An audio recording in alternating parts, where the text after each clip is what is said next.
'Tis the season, motherfuckers, and because we'd all rather be sneaking around the mistletoe than doing our jobs, this week we're going fast and dirty. These are our picks for the top 5 holiday films of all time.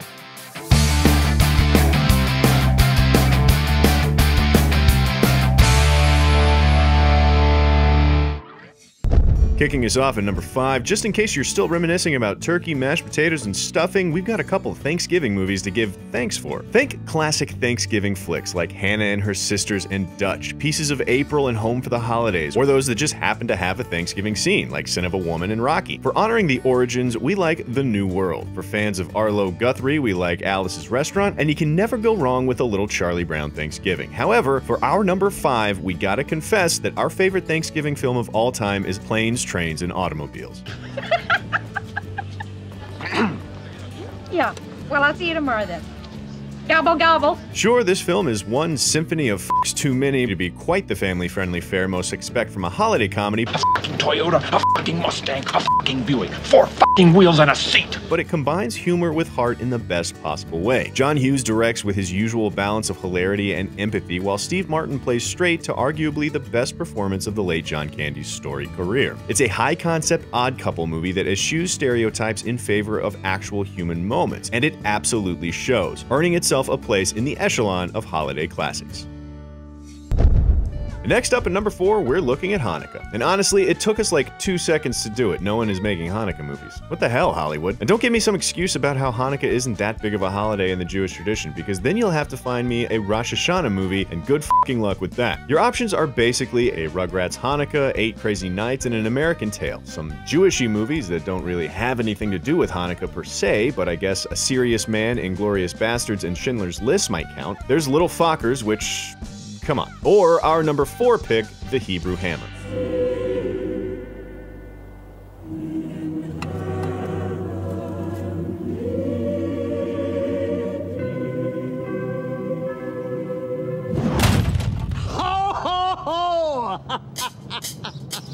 What better way to honor the exclusion of Jews from the winter holidays than by dressing up as a militant Hasid, ganging together with the Kwanzaa Liberation Front and battling Santa's evil son all the way from Israel to the North Pole to Kmart. A cult classic that takes the piss from Jews and goys alike. It's completely unbiased in its offense. Everyone is a target and no one is safe. It's the perfect backdrop to a high-stakes dreidel game over blood diamonds or crack rock.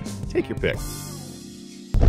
Splitting the middle at number 3, we're turning our attention to New Year's Eve. And for that, we've got movies like When Harry Met Sally, The Poseidon Adventure and its remake Poseidon, Ghostbusters 2, and the original Ocean's 11. You might even be able to include films like Godfather 2 and Boogie Nights if you really wanted to stretch it. But with a little less stretching and a little more blind eye turning towards its Christmas portions, we feel pretty justified giving this slot to Billy Wilder's The Apartment.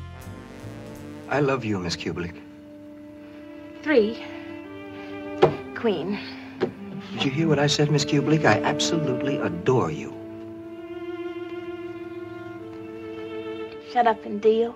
Yeah, we know. The movie spans the entire holiday season, but its final conflict and most famous line happened on New Year's Eve, so shut up, we're counting it. It's a lonely tale of a man, Jack Lemmon, with no family to return home to after work, and often no home at all, having taken to pimping out his apartment for the affairs of his higher-ups in exchange for favors that never seem to really materialize. This is Billy Wilder at his deftest and most complex, sometimes posing as a raunchy comedy, sometimes revealing itself as a sad portrait of struggle, desperation, and failure, and occasionally redeeming itself with love and hope. It's wonderfully made and required viewing for those New Year's midnights when you don't have anyone to kiss when the ball drops.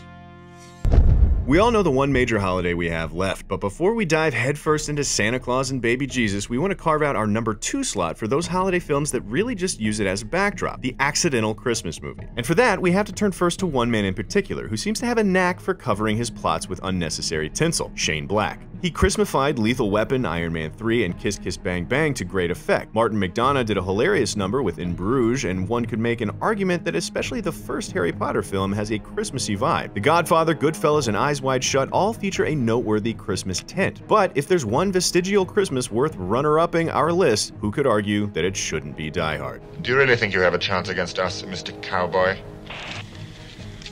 I'm not going to outright say yippee-ki-yay motherfuckers, but, you know, I'm not going to say it either. I don't care who you are, Die Hard is one of the best action movies of all time. It's got humor, tension, thrills, and one of the best contained thriller concepts ever conceived. It's full to the brim with top-notch action, set pieces, and just enough Yuletide cheer, or scorn, to pander to Grinches and Cindy Lou Who's alike. It's Bruce Willis at his best, Hans Gruber at his most German, and yippee-ki-yay at its most motherfucker.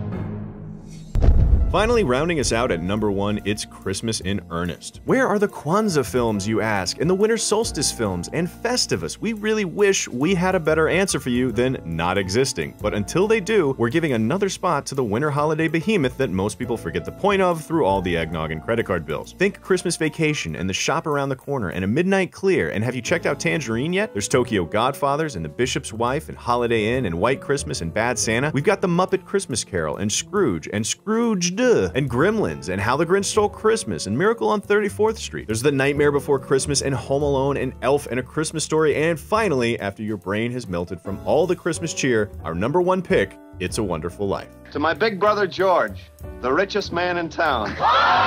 We're not shocking anyone with this pick. Frank Capra's tale of Christmas redemption in the face of suicide, sort of a positive spin on the classic Dickensian A Christmas Carol, is a Hollywood classic of the highest caliber. But that wasn't always the case. It's a Wonderful Life was originally a bit of a disappointment at the box office, falling into obscurity and out of fashion, even condemned by the FBI in the mid-40s for being just a little too communistic. But a copyright snafu landed it in the public domain in the 1970s just in time for every TV station out there to broadcast it for free. America fell back in love with it. It's an uplifting fairy tale without the saccharine schmaltz, a riotous comedy, a tense drama, and a beautiful love story all in one. It never gets old, earning a place in many households, Capra's included, as an annual tradition. So what do you think? Did we totally ruin your holidays by picking the wrong movies? Darn it, we knew that was going to happen. Well, either way, let us know in the comments below, and be sure to subscribe for more CineFix Movie Lists.